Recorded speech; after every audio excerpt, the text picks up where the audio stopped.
right, I think we are ready to go. Again, I'll introduce myself. I'm Paul Carrese, the director of the School of Civic and Economic Thought and Leadership. Welcome to all the students and the faculty and the school staff. Also to Senator Kyl and his assistant, Kathleen Lockridge, who's with us. And also to any family or friends or other people who are visiting us for this extraordinary final session we have for an extraordinary week in the Civic Leadership Institute. So congratulations to all the students who decided to take a week of their summer to invest some time and energy in learning more deeply about our constitutional order, principles behind it, and some important moments and figures in our constitutional history. I'll get right to our program and introduce Senator Kyl. Senator Kyl will make some opening remarks as part one, and then in part two, I will interview him about his remarks and the questions he posed to us earlier in the week. And then in part three, I will be asking students to pose some questions directly to Senator Kyl. So stay tuned to your chat line. I think the students know which ones will be up first in the queue. So to dive right in and introduce Senator Kyl, we are delighted to have Senator Kyl as a supporter and friend of the School of Civic and Economic Thought and Leadership, as he has been right from our beginning in 2017. He had a distinguished career in the United States Congress, and now we think he has an equally distinguished career with Arizona State University, among other things that he's doing. Senator Kyl represented Arizona in the US House of Representatives for 8 years, and then in the US Senate for 18 years, and retired in 2013. Governor Ducey then appointed Senator Kyl to return to the Senate after the death of Senator John McCain in late 2018, and he served for 4 months. In his final full term in the Senate from 2007 onward, Senator Kyl served as the #2 Republican leader, called the Republican Whip. And that meant he was one of the senior political leaders in all of the United States of America. Because he was educated in part as a lawyer and has been an admirer of the Constitution, he had sought to serve on the Senate Judiciary Committee once he arrived in the Senate. And that handles most of the constitutional law issues in the Senate, including the confirmation of federal judges. And he had served as a senior member of the Judiciary Committee during multiple terms in the Senate. He joined ASU after his retirement from the Senate as a faculty member and an advisor in various capacities. He's involved with the Morrison Institute for Public Policy. There's now a Kyl Center for Water Policy. He's taught courses at the law school. He speaks regularly in courses and with students in the Barrett Honors College, with our school, SCETL, and in other roles in the university. He's been a great friend to our school since 2017. And we're delighted he could join us this morning. So Senator Kyl, the floor is yours. Thank you. Thank you. And Paul, thank you for affording me the opportunity to speak with these students. It's so important that at the high school level, they begin to focus on what's really important in American government. And as I'm sure all of you know, the US Constitution was designed to provide the basic structure for American self-rule. And I believe that the primary concern that the founders had in designing the Constitution was to provide a structure for the protection of liberty. The biggest perceived threat to liberty was the concentration of power. And it really didn't matter whether it was in the executive branch, where they were concerned about another potential monarch, or in the legislative branch, where either in the House or the Senate, power could be concentrated in just a very few people, or even in what they called factions, which we would today call political parties or special interest groups. All of those potential concentrations of power, they believed, could curtail or even eliminate liberty, at least for some.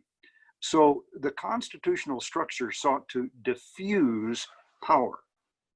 And it did that by dividing areas of jurisdiction and responsibility and creating checks and balances on the authority of the different actors involved. This also, I believe, had three other salutary effects. First, by diffusing power, the potential for corruption was reduced. Second, the requirement that more than one actor was necessary to affect policy was not only a check on each of them, but it also meant a greater consensus had to be achieved for new policy. And third, minority rights would be better protected by requirements for greater participation by more actors. You've learned about this unique constitutional structure. First is the doctrine of federalism, that divided power between the states and the federal government. And that ensured a constant tension between the two, the states and the federal government, which in turn ensured that both would jealously guard and promote their power and their jurisdiction. We've seen that a little bit in all of the things related to the COVID-19 issues. That also assured a constant tension between the two and enabled the states to maintain some of the authority that they had when the Constitution was adopted, but also granted the federal government a significant amount of power. Now, the federal government has enumerated specific powers, and the founders thought that that would limit the federal government by assuring that only those specific powers granted would be permissible, and they reserved all other powers to the states or to the people. On the other hand, if Washington was given authority, then the states could not contest that supreme law of the land. So in addition to the idea of federalism, of the contest between states and the federal government, the founders provided that the federal government itself would have divided authority. It was divided between the three separate branches, as you all know, the legislative, the executive, and the judicial. Further, the legislative branch itself was divided into a House and a Senate, both with unique responsibilities and also membership and election. Legislation must enjoy the support of both bodies as well as the president. If he vetoes legislation, it can still become law, but only if very popular, because an override requires a 2/3 vote of both of the houses of Congress. Neither the state legislatures nor Congress can legislate in violation of the Constitution because of power placed in the federal courts. So you see that all three branches have a significant role to play. Here are some other refinements and limitations. Presidential appointments to key executive branch offices and the federal judiciary require confirmation by the US Senate. And treaties negotiated by the executive branch must be ratified by 2/3 of the members of the Senate. The legislative branch has oversight authority over the other two branches, and it can impeach members of the judiciary and the executive branch, including the president. But here too, the House and Senate have different roles in the impeachment process, and a supermajority of the Senate is required to convict. There are also divisions of authority in matters of war and taxes and other areas, all of which I believe illustrate the principle that federal action cannot easily be accomplished without relatively broad consensus. And that is a very important point in the studying of the US Constitution. Many of its provisions focus, almost putting things into a funnel, focus us into achieving more of a consensus and a unanimity of opinion because of the necessity of different branches of government all agreeing before action can take place. And one more thing, action cannot happen very quickly, particularly if a matter is controversial. The system is deliberately designed to take time to be sure that we get things right and to give everyone a voice in the debates. One of the interesting stories of the founding has one of the people talking about the difference between the House and Senate and describing the role of the Senate in this way. They said the Senate is like the saucer into which the hot tea is poured in order to cool. Back in those days, apparently, if your tea was too hot, you didn't wait for it to cool, you just poured a little bit of it into the saucer, and of course that would cool it off. And the idea of the Senate is to take the actions of the House, which were designed to be very reflective of the current views of the people, because they elected every 2 years the members of the House of Representatives, to take those ideas that may reflect an emotion of the moment, and take a little time to cool off, take a look at it, make sure that it's what you want to do, rub off any rough edges. That they viewed as the role of the Senate. So the idea here is that both bodies of the legislative branch have slightly different view of their authority, their jurisdiction, and how they should act. And then in addition to the Constitution itself, we have various rules and procedures and traditions of the Congress, and also precedents that bind all three branches, that act to diffuse power and to give voice to minorities. And this obviously constrains the raw power of a majority and encourages consensus in policymaking.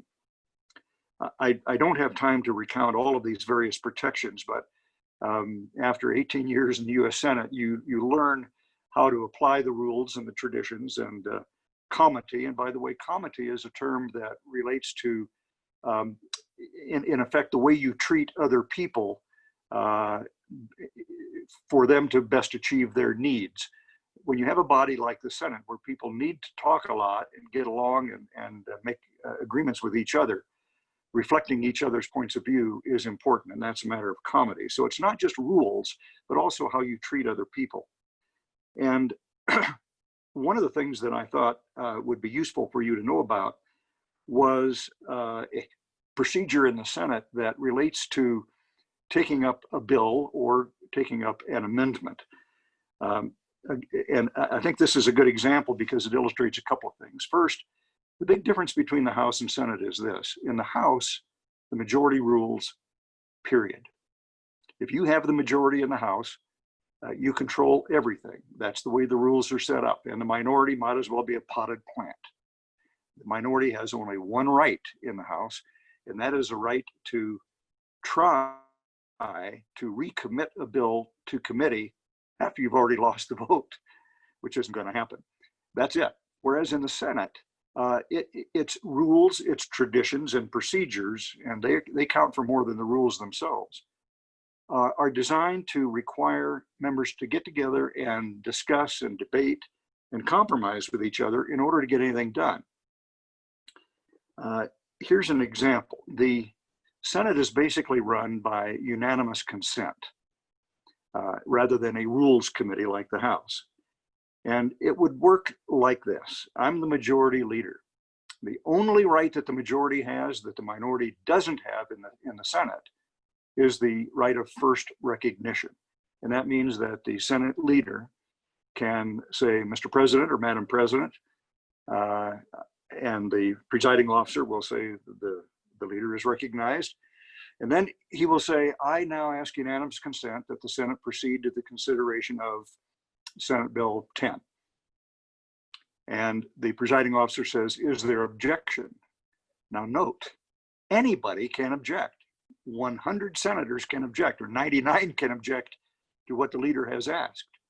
It can be somebody in his own party, or it can be a member of the other party. So one of my friends stands up and says, Mr. President, I object. Well, at that point, things come to a bit of a halt. The leader will usually call a quorum call, which means that the clerk reads the names to see who all is present. And while that's taking place, the majority leader will walk over to his friend on the other side of the aisle, perhaps, who objected, and say, why did you object? Didn't you know we were going to take this up? And my friend says, no, I didn't know you were going to bring this up today. I thought maybe later in the month. Well, we got to do it now. We're running out of time. Well, I haven't even had a chance to talk to my members yet. We're going to need time on this. Well, how much time? Well, I'm not sure. We're going to need amendments. Well, how many amendments? Well, I don't know, but probably at least 30. 30? We don't have time for 30 amendments. Well, we're at least going to need 20. I know that. What's happening now? What's happening is that there is negotiation beginning about how this bill is going to be considered on the Senate floor. And the negotiation, if we're going to proceed, has to result in an agreement between the objector and the leader. And that usually takes a few hours to achieve. But what it accomplishes is that the minority or the objector has the ability to protect his or her constituents' rights or his party's rights, and reach an agreement with the majority leader about a fair consideration of the legislation.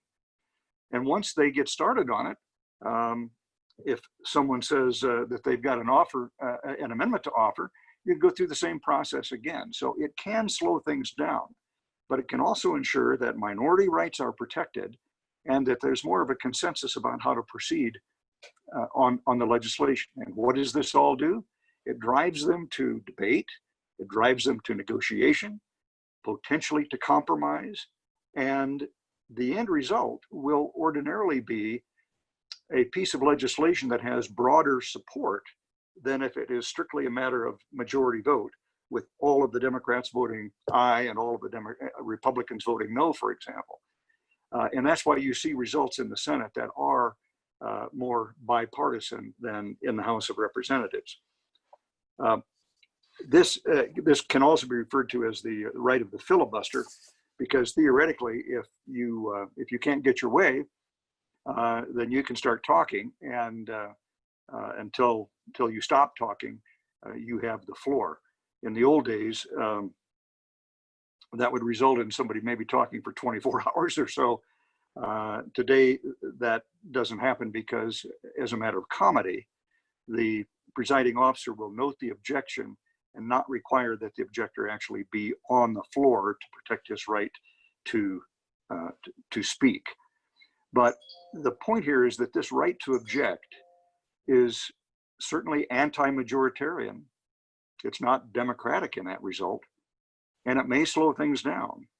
But in contrast to the House, it will generally encourage debate and compromise and greater consensus. Now, by the way that the majority can shut off this objection is to file a cloture petition and have a vote about 36 hours later. And if 60 senators vote for the cloture petition, that then ends the objection and you move on. So if you're going to object, you have to know whether you've got 40 colleagues who will back you up. And if you don't, then the amount of strength you have in arguing your point is pretty well diminished. You can delay things for a few hours, but you're not going to be able to stop the progress altogether. So there are a lot of checks and balances in this. And the point I'm trying to make to you all is, this is the way the Senate really works. And the people who say, well, majority rule is the most important thing in a democracy, and therefore that should always control. I've seen time and time again when it made sense to hear the other side out and agree with some of the things that they were objecting about, so that you could have the process move more smoothly throughout the consideration of the legislation, rather than have it stop every time somebody wanted to make a point of objection. So another point here is, in a body like this, a senator always has to think about the future, because it never failed. The person who I was mad at today, I needed that person's vote or support 2 or 3 days later. So you have to be a little careful in the way you treat your colleagues, and I think that's a good thing. The framers, however, did not rely exclusively on structure to try to achieve this idea of consensus and unanimity and checks and balances. They also understood that there was something even more important than the mere structure, because without it, the best structure in the world wouldn't succeed. And they called it Republican virtue, or civic virtue. It was the idea that a member, a representative, or even a citizen should be more concerned about the good of the whole than about his or her own specific interests. In other words, what is good for society generally? And that, to the founders, was a really critical element in understanding how the Constitution would work. They didn't think it would be very successful if everybody simply approached every issue from the standpoint of a partisan or self-interested basis. The good of society as a whole needed to be considered. And as I said, this need for civic virtue is not just for the representatives, It's also for all of us, because after all, our representatives in Congress listen to us. They listen to their constituents. And if their constituents are unreasonable and hold their representatives to an unreasonable standard in order to get reelected, that's what you're going to see. I always appreciated the fact that I thought my constituents gave me a little leeway, and they therefore allowed me, even though they may not agree with what I was doing, if I could describe it as for the general good, that seemed to be satisfactory. And I think we need that kind of an attitude today, that people should be willing to consider the other side's point of view and to compromise when appropriate. So here's the question I really want to ask all of you. If we want less partisanship, and that seems to be something that almost everybody who observes the situation today calls for, and we want more cooperation and compromise, shouldn't we want to protect both the structure of the Constitution that promotes this compromise and more unanimity of opinion, and shouldn't we promote this idea of civic virtue?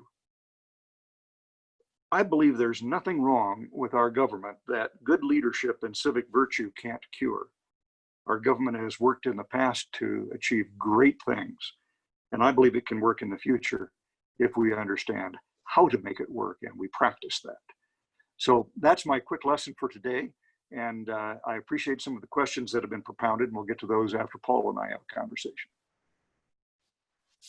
Thank you so much, Senator. There's quite a lot to discuss there.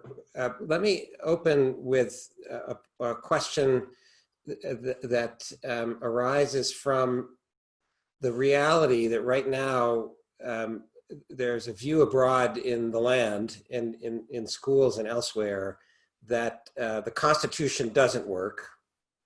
The Constitution is unfair in various ways. It doesn't allow us to be a democracy.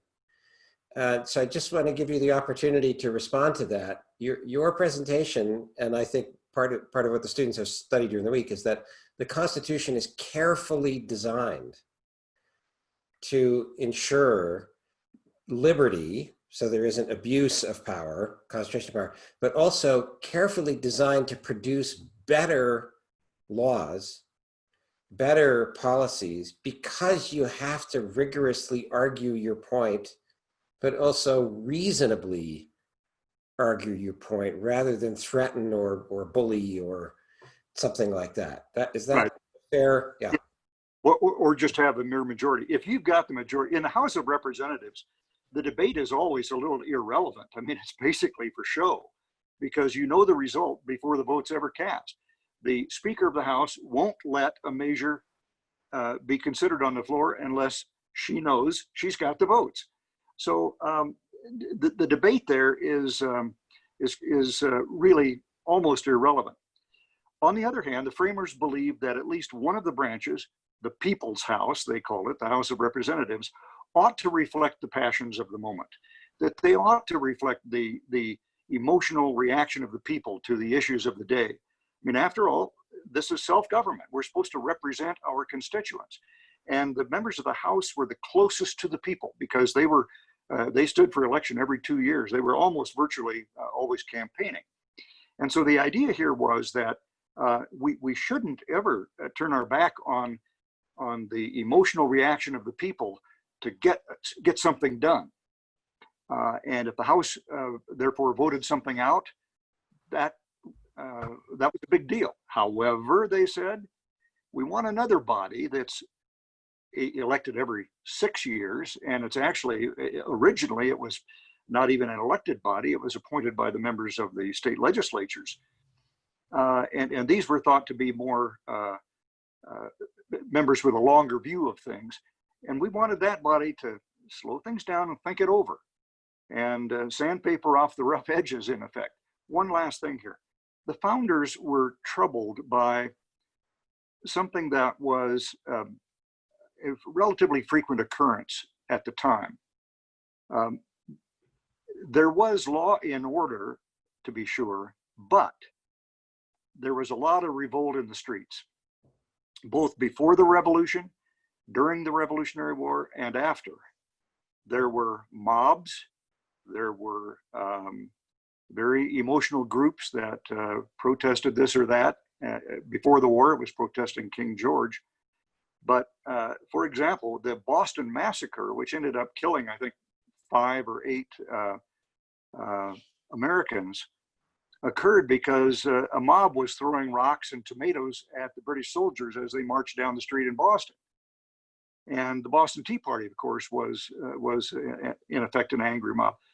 George Washington, in particular, was really troubled by this because it affected his ability to fight the war. If a group decided to go off and march for some other reason, he couldn't count on them as a part of his army. So, and Alexander Hamilton and others were very concerned about this. And so they wanted some checks and balances on mere majority rule.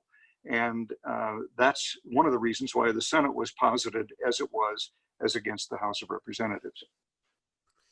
The example you gave of Washington, he retires from office, so to speak. He resigns his commission, even though he's achieved this extraordinary thing in human history, defeating a superpower. But then he comes back into public life at the request of others, is the president of the Constitutional Convention, then selected unanimously as first president of the United States. But he faces the same issue as president because there are protests in the streets about what we now call the Jay Treaty. After the French Revolution, tensions between France and Britain and the United States. And so in his farewell address in 1796, which is featured in the Hamilton musical now, right? He addresses this point, right? That we have this extraordinary constitution and it's carefully designed, and that is how we should govern ourselves rather than by anger and passion of the moment. We need to channel our political views through our complicated institutions and trust to that constitutional design. Yes, and you made the point that it was carefully constructed. The founders really understood human nature very well. They understood that people would react angrily to things they didn't like. They also understood that a little bit of reflection usually produced a better ultimate result. And they designed the system to try to work with human nature. They weren't going to fight it. That they knew how people reacted. They knew how people wanted to get things done. And so they tried to build a system that took advantage of human nature. One thing that they were concerned about was that the government had to be strong enough to protect our liberties, but not so strong that it could take them away. And they knew that men were ambitious, particularly men and women who would ultimately be representatives of the people. You don't run for office if you have no ambition at all. And they knew that they would try to accumulate power. And they understood what Lord Acton said, that power corrupts, and absolute power corrupts absolutely. And I have seen that in the House of Representatives and in the Senate. When individual members get too much power as a committee chairman or a leader, they can abuse that power, and they do. It's just human nature. So they designed structures that pulled back some of that power and didn't allow an individual or a group to just totally control things because they were angry at the moment. And I've seen situation after situation where something that seemed like a really good idea at the time was improved dramatically and had much broader support among the people because we took our time to let the emotions cool and structure the legislation to be more fair or to, in some other ways, very much improve its application. Sometimes when you do something in the heat of the moment, it really works out well. But usually it's improved with a little bit of second thought. I do want to get to more current circumstances about how the Constitution works, and I want to mention Senator Tim Scott's bill put forward on behalf of the Republican caucus in the U.S. Senate about police reform. But before that, just to follow out a second crucial theme you put forward, civic virtue or Republican virtue. In our conversations to get ready for this session, I use the metaphor from our computer age of the software and the hardware, right? Everybody has got a piece of hardware they're using, which is, a physical structure, electronics, et cetera, a screen. but there's a software programmed to make that hardware operate. So the metaphor is that this very carefully designed set of institutions requires, and the founders knew it required, certain virtues of Republican citizens, even more particular virtues of the people selected or elected as representatives or as office holders, that the judges, federal judges, are not elected at all.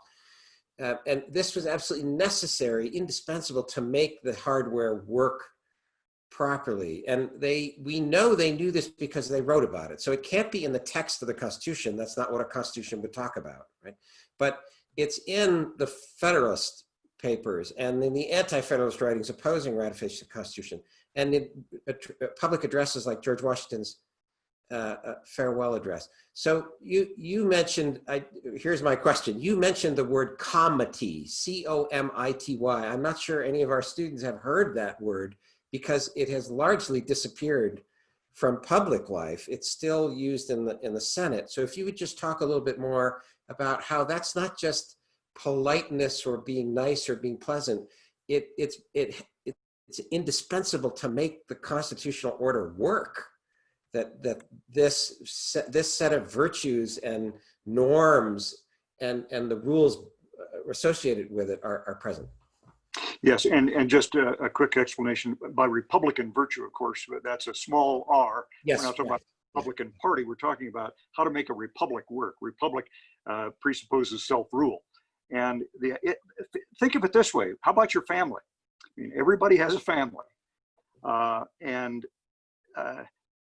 Ordinarily, does the family structure work a lot better when the members of the family understand not to pick at each other? They understand that trying to help each other smooths family relationships, just makes life a lot easier. These students aren't old enough to be married, but I guarantee you that anybody who's married understands what the idea of comity is. If you don't concede the point to your spouse sometimes, the marriage won't last very long. And here's an example of how it occurred at the time. You had people like James Madison and Alexander Hamilton who were bitterly opposed to certain provisions that were inserted into the Constitution by the majority vote of the delegates there, the 55 delegates. They didn't like it. And when it was all over and done with, they viewed it this way: on balance, we think it's better to go ahead and get this thing ratified and try to make it work than to oppose it. And so Madison and Hamilton, along with John Jay, actually campaigned for the ratification of the Constitution, even though they lost some of the critical votes. It was maybe 70% of what they wanted, maybe 60% of what they wanted. But they were willing to put aside their own self-interest here, their own view of what was most important, recognize that maybe the other side had a point, but that in any event, there was something more important than them getting their way. And that was that the country moved forward, joined together as a unified country among the 13 colonies, and try to make this thing work. And I saw that during my time in the Senate, and I see it today. Today, it just seems like everybody always has to have their way on everything. And their constituents are demanding that they fight not to the death, but figuratively to the death, or they're going to hold them accountable. Well, that's a pretty tough standard. If you are told by your constituents that you may never compromise, you may never concede anything to the other side, then what you're going to get is what we have today, which is stalemate. And also important policy issues, national policy issues. This, of course, can also happen in state governments, but important policy issues are not adequately addressed because you can't ever get to a final piece of legislation, a final bill that would be signed by a governor or signed by the executive, right? The president. That's the Tim Scott situation. And also, you don't end up having a debate. One thing, if you read Madison's notes about the Constitutional Convention, that was real debate. They debated the ideas and both the practicalities, but also the ideological basis for what they were trying to accomplish here. And they didn't engage in ad hominem attacks. That's attacking their opponent, or what's the phrase today? The whataboutism. Well, maybe my argument's bad, but what about your argument? It's not so good. But they don't even.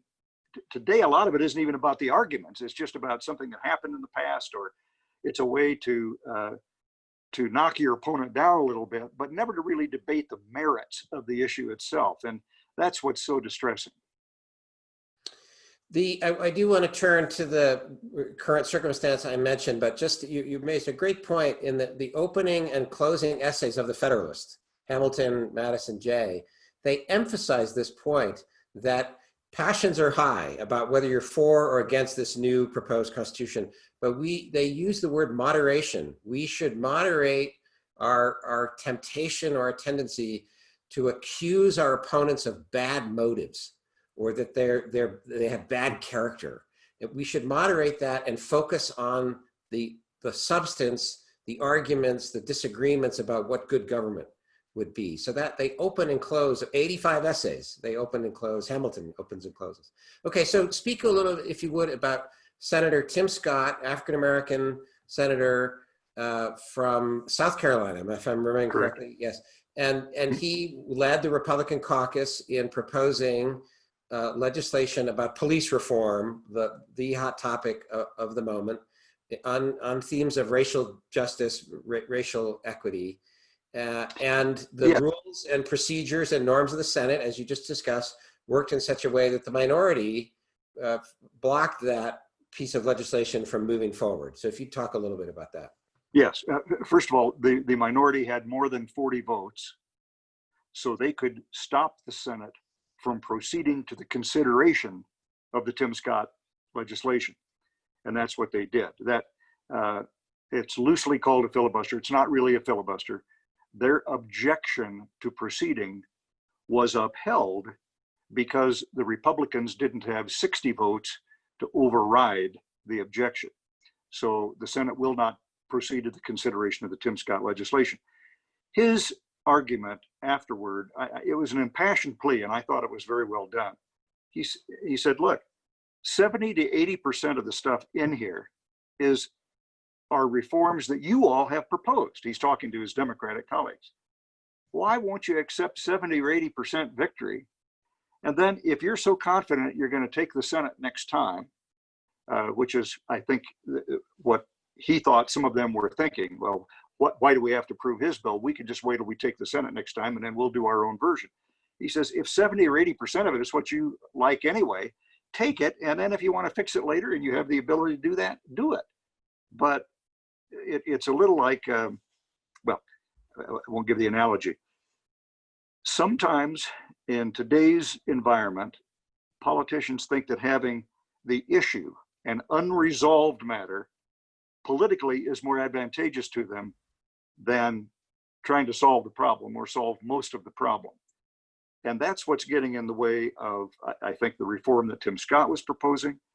I think it's a big factor in the immigration reform because in this case, both some Republicans and some Democrats see more advantage to having the issues out there, the controversy and the political turmoil than solving the issue. That's a strong indictment, but I believe that to be the case. In the careful design of the constitutional order, in our current circumstances, the Democratic Party majority controls the House. A Republican happens to be the elected president. If the legislation of any kind were going to move forward, there would have to be some compromise between a Republican-dominated bill coming out of the Senate, a Democratic-dominated bill coming out of the House. They'd go to conference, and then a Republican president would have to decide. So there have to be shifting back and forth here, and nobody gets 100% or even 80% of what they want. That's right. And I went into the Congress as a firebrand, never compromise. You know what's right, fight for it. And I came away thinking, first of all, I'm not always right. Second, as a senator, I represent all of the people of the state. And maybe 40, 45% of them don't agree with me. Shouldn't they have some vote or some voice here too? And the older I've gotten, the more I realize that a little moderation and a little humility go a long way here. And ordinarily, over time, the best result is making a concession where you have to in order to try to get things done. But, and I'll give you an example of where we never have any trouble solving this problem in one area of the government: spending money. Every year, the Congress has to agree on how much money to appropriate to fund the various departments of government: the Defense Department, the Department of Interior, Department of Education, and so on. And you start out with one party saying, we need to spend this much. And the other party says, no, we need to spend this much. And they disagree on the internal, how much should go for this and how much for that. But they always agree in the end because they don't mind spending money. But when it comes to some of these more philosophically, the issues that kind of tend to tear the American people apart, like immigration, like the racial issues, police brutality and the like, they see more advantage, some of them, I'm not indicting all of them, but some of them see more advantage to keeping the issue alive than solving the problem. Well, thank you so much for that. Yeah, but also look at it this way. Over time, there will be a solution. An election will ultimately give one party or the other the votes it needs to succeed. And what that generally will reflect is that the American people have gotten to that point. Right now, the American people are divided almost 50-50 on some of these issues. And so it's not surprising that the representatives represent them, and you see a 50-50 division. But what we could use more of today is the comity or the civic virtue, which says, okay, I don't have to have it all my way right now. I can take what I can get now and then fight for the remainder later on. Thank you so much. We're going to turn now to questions from the students in the Civic Leadership Institute. And the first question is going to be posed by Eldai Zuniga. Hopefully I came close to pronouncing your name.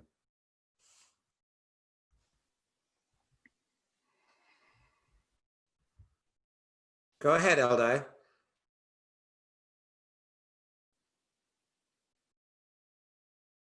And I think you're muted, so you have to unmute yourself. My question is, while thinking of what career you wanted to do, did you see yourself becoming a senator when you were younger?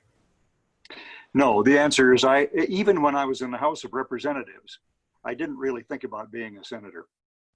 It was never a goal of mine. Now, I will back up a little bit and tell you that my father was elected to the U.S. House of Representatives from the state of Iowa just before I graduated from high school. So, and I spent a very formative summer in Washington, the summer in which the Civil Rights Act of 1964 was debated. This was in 1963, and Martin Luther King's March on Washington and so on. And clearly got a significant interest in government and philosophy from my father and from seeing him in Washington. And just generally, I think the study of history and political science was of interest to me.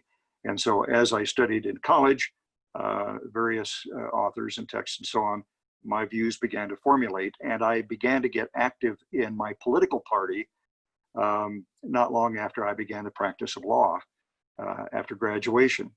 But I didn't really have an idea of running for office, and if I did, I figured I would want to run for the same office that my father had run for, the U.S. House.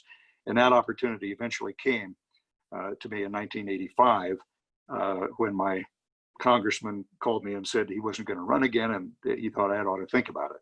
Yeah. It was a big decision for my wife and me, but I did that and I was successful. But as I said, I never had any grand ambition to be a U.S. Senator.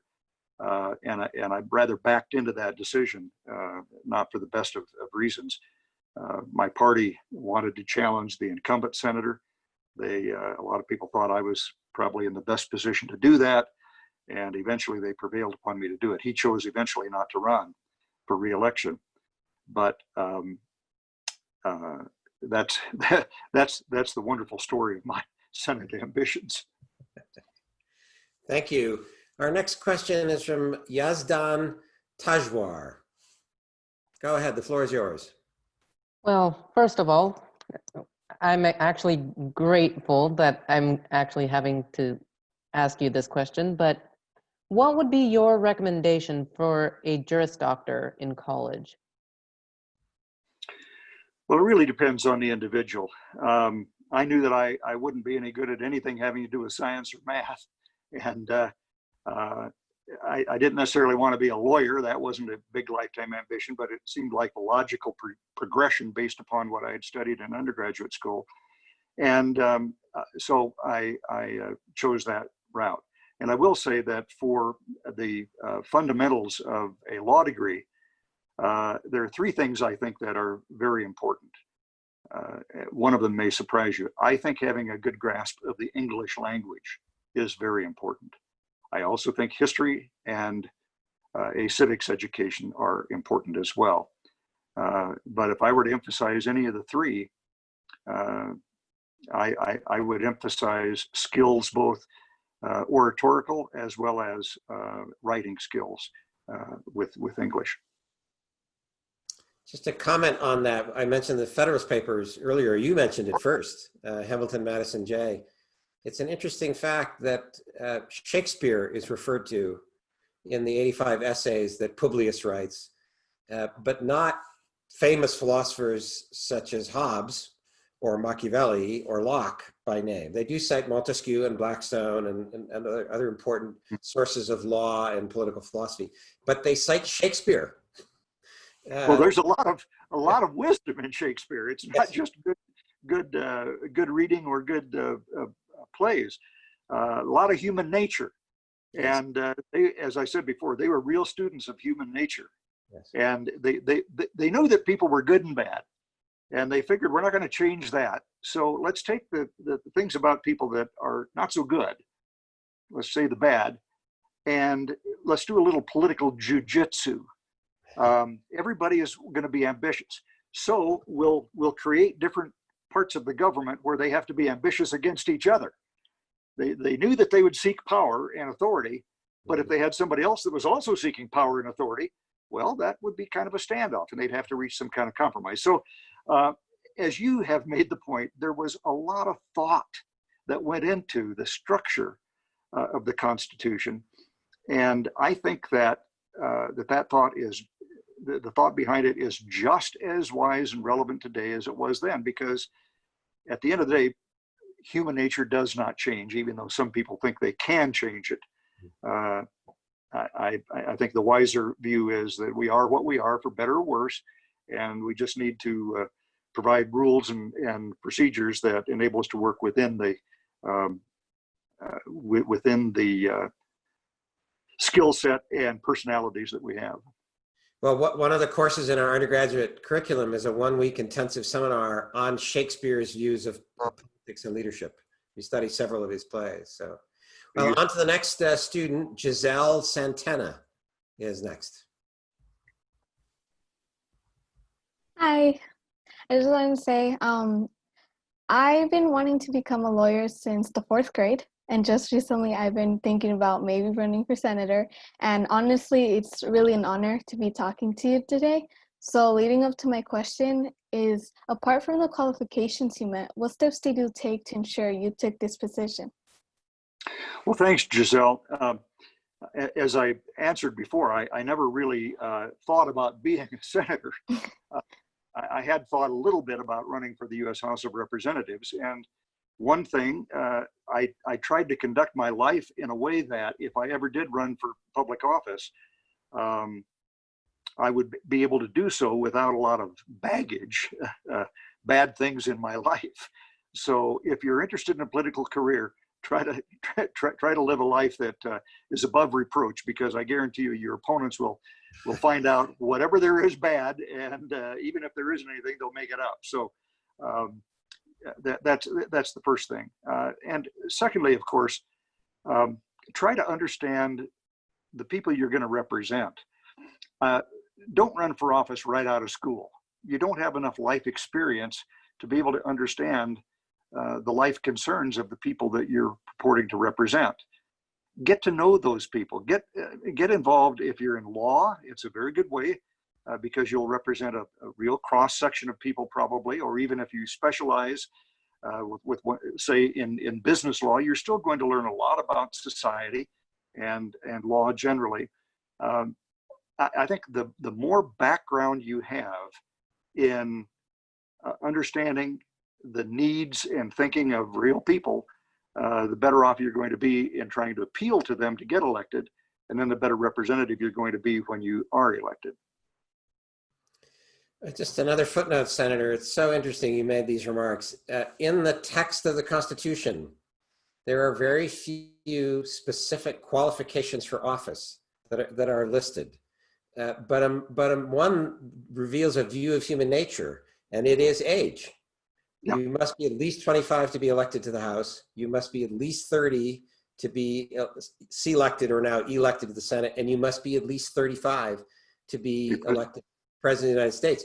And it's an implicit statement about experience and human nature, as you just That's right. And we may view those numbers now as pretty low. Yeah. You only have to be 25 to be elected to the House, but understand that people didn't live that long back in that day. If you got to be 60 years old, you were well beyond the average age. And so I think you're right. That was an appreciation of the fact that it's not just the knowledge that you learn and acquire, but the judgment that you acquire through experience. And with judgment and age comes wisdom. And it takes a little while for wisdom to set in. Yeah. Very good. Our next student posing a question is Maya Adhikari. Hello, Senator. I'm Maya, and I'm a senior at Basis Oro Valley. And so my question for you today is, so what are some common misconceptions about being a senator? I know that you've touched about them a little bit earlier and how the Senate is, there's a possibility for things to be less among party lines, but I was wondering if you could discuss other misconceptions. Well, right now, Maya, I don't think it's a misconception that there is too much emphasis on partisan politics. I think that's what is, I don't want to say destroying, but that's what is inhibiting sound public policy in the federal government today. There are some solutions to that, but at the end of the day, it takes good judgment and good leadership, civic virtue, to rise above the pure partisan politics and try to do what's best for the people as a whole. So I don't really think that's a misconception. Regrettably, I think there's some truth to it. Now, I think there is a misconception about the nature of politicians generally. 99% of the politicians that I served with were honest people. They were there for the right reasons. They wanted to improve their country and their society. They had different views about how to do it, but they were well motivated. They didn't seek to get rich by being a senator or a representative. They weren't corrupt, and they worked very, very hard. This notion that, well, they need to go back to Washington and work. They're taking an August vacation. Do you know what the August vacation is?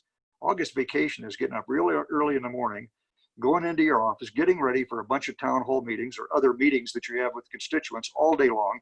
And then at night you go to some hall or church and you have a town hall meeting with constituents.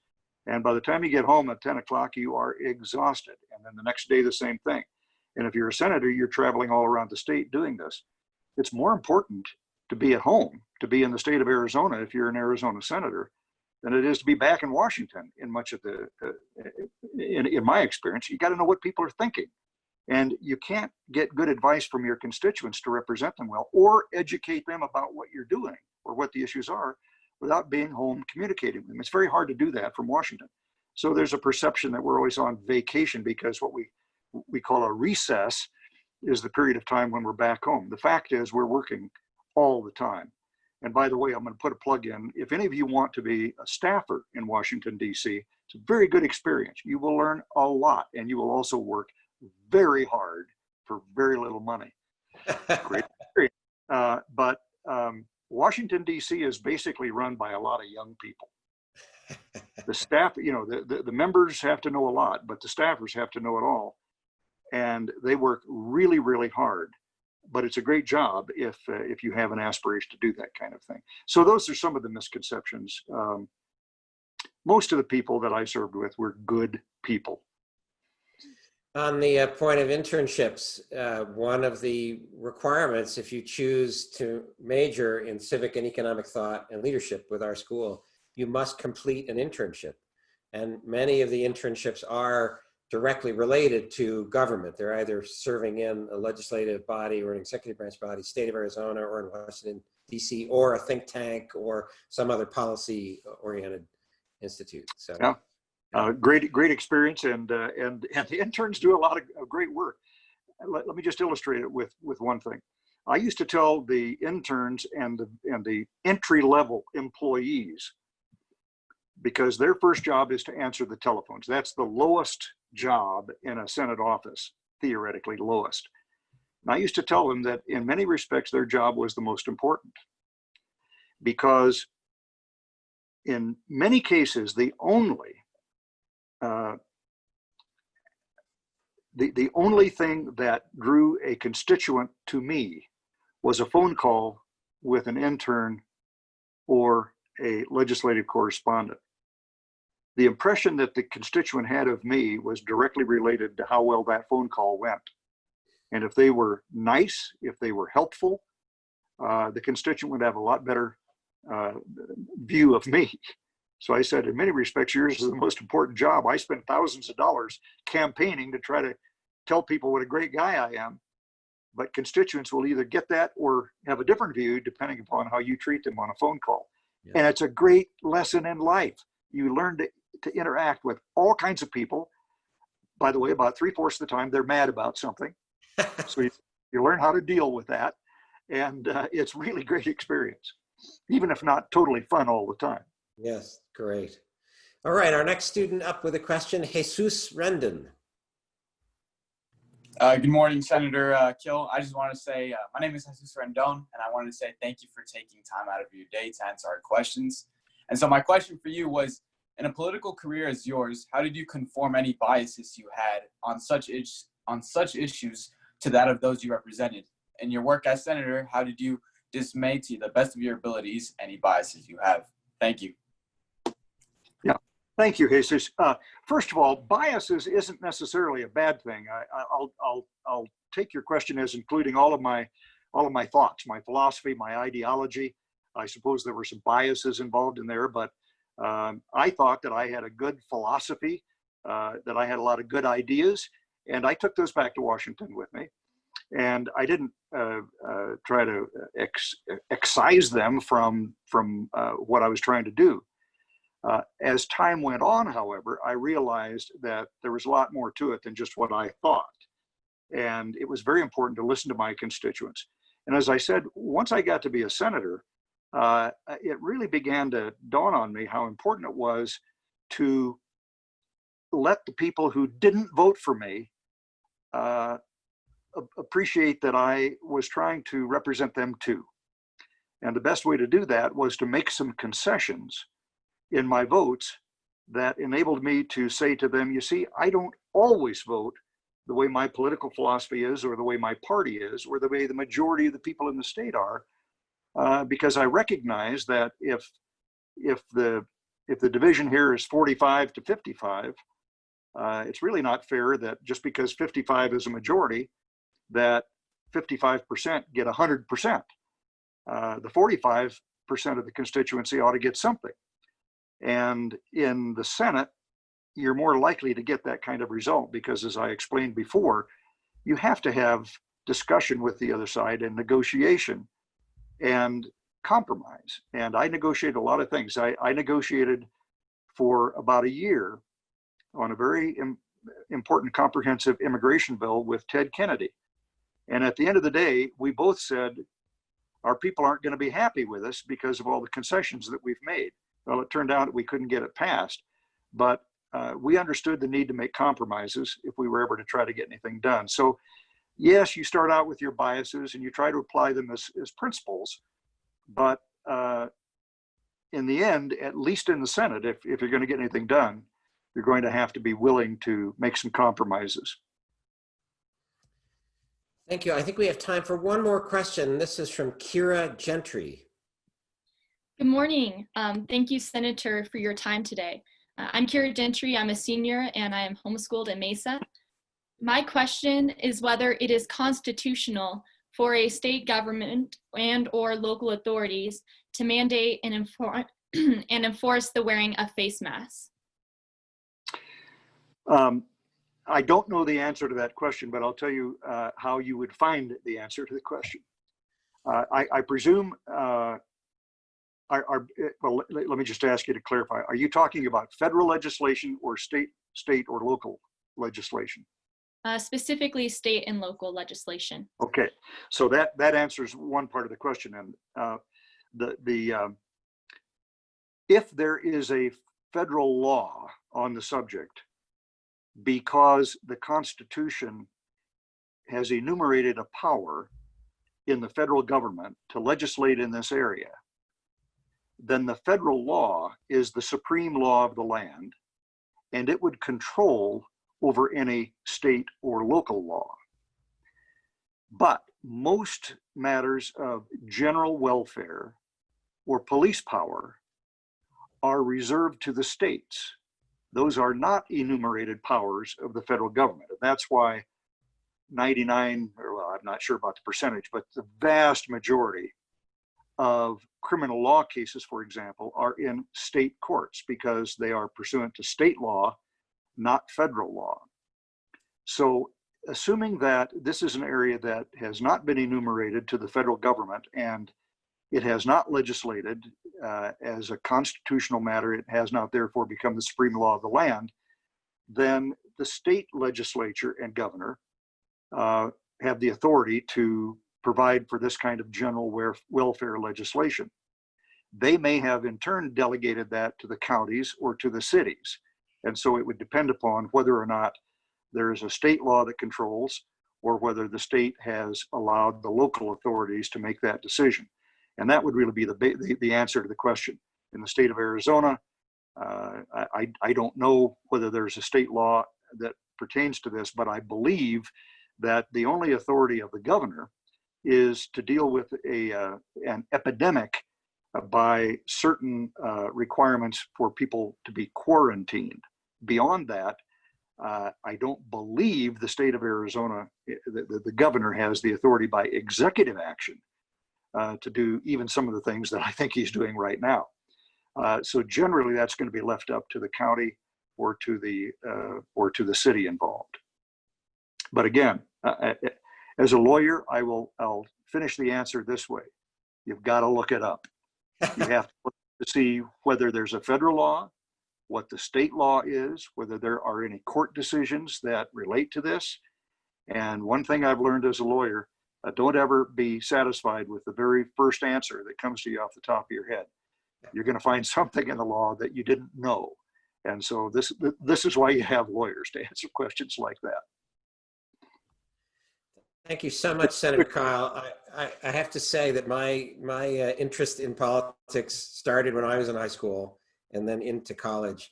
And I hope the students appreciate this extraordinary opportunity they've had. I never had any kind of experience like this with a United States Senator until I was far beyond high school and far beyond college, to have this opportunity for hearing your remarks and the extended time we had for Q&A. So thank you so much. It's been very rich. It's my pleasure. Those are very thoughtful questions, and it's my pleasure to be able to visit with you all today. I do have one programming footnote for the high school students. On our website, there are archives of all of our speaker program events going back to the fall of 2017. And our very first year as a school, Senator Kyl agreed to be featured in one of our major public speaking events in a dialogue with a former colleague from the Democratic Party in the United States Senate, who also held a very senior leadership position, in fact was majority leader as well as minority leaders, Tom Daschle of South Dakota. And Senator Daschle agreed. And so you can find in the archive there this extraordinary conversation between the two of them, which brings out many of the points that Senator Kyl was mentioning today. And they agreed to, we structured it this way, they actually had about a 15-minute period of a structured debate to get across the point that the two of them fundamentally disagreed on an important set of American public policy issues. And it was about a carbon tax. And it got across the point that the two of them disagreed about questions of climate change, about government regulation, about tax policy, those kinds of things. And we designed it to show they really did disagree. And yet there they were, speaking respectfully to each other, this idea of comity, that the only way to learn about the issue, and the only way to test whether either was right, was to listen to each other and then respond and go back and forth. So I hope you'll look for that in the archive. I just have a few closing remarks of thanks, of course, to Senator Kyl, also to his assistant, Kathleen Lockridge, who helps to organize all of our sessions and interactions with Senator Kyl.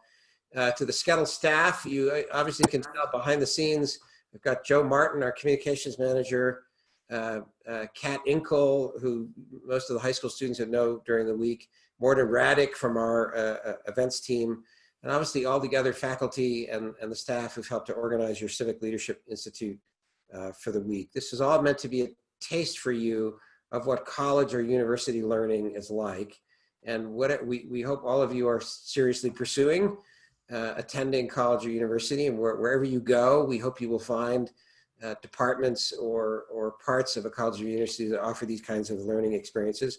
Of course, we hope you will look seriously at Arizona State University. Many of you are accomplished students, so we hope you'll look at the Barrett Honors College. Normally, the Civic Leadership Institute is held in residence at the Barrett Honors College. We hope you'll further look at our School of Civic and Economic Thought and Leadership as a major area of study, as a minor area of study, and obviously the faculty, myself included, would be happy to answer your questions about that. And just a final closing note, in this time in American public life, there are a lot of people out in the streets, on social media, in other venues, expressing their anger, their strong convictions, and to be frank, denouncing anybody who disagrees with them or questioning the motives and good character of anybody who disagrees. We hope you've enjoyed this week and this closing session as a way to think about how complicated questions of politics are and how important it is to recover and appreciate this idea that people with strongly held views, which can be emotional in the way they're expressed, can benefit from reasonably disagreeing with each other. And a phrase I would use is that Americans can remain civic friends with each other, whether we're on the left or the right or the Democratic Party, the Republican Party, or some other view. We can remain civic friends while we argue and debate with each other about what the best thing, the most just thing is to do. And with that,